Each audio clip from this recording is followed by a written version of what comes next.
Баршаңызға қайырлы күн, құрметті оқырмандар. Менің каналыма қош келдіңіздер. Бүгін сіздерге осындай дәмді талқанның жасалу жолымен бөлісетін боламын. Ең алдымен ыдысымызға 300 грамм талқанымызды саламыз, және де 4 ас қасық қант саламыз. 3 ас қасықтай қойылтылған сүт, яғни сгущенка салатын боламын. Сгущенка қалаларыңызша қосқыларыңыз келмесе, майдың өзімен істей берсеңіздер де болады. Және ерітілген сары майымызды құямыз.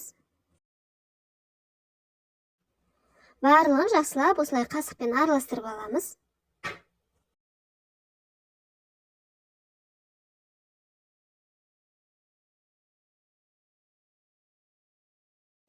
Талқанымыз түйір болып қалмас үшін жақсылап осылай қолмен араластырып аламыз. Барлығын жақсылап араластырып болғаннан кейін соңында осылай талқанды біріктіріп көресіздер. Жақсы біріксе, ыдыстарыңызға сала берсеңіздер болады. Мен осындай кішкене шұңғылдау тарелкаға салатын боламын.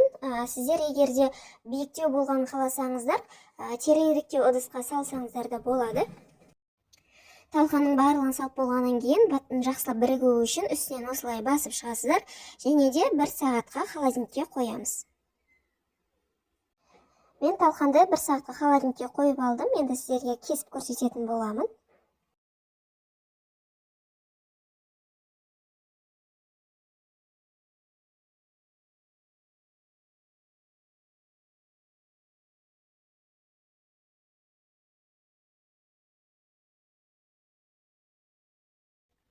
Менің талқаным дайын, дәмі өте дәмді болып шыққан.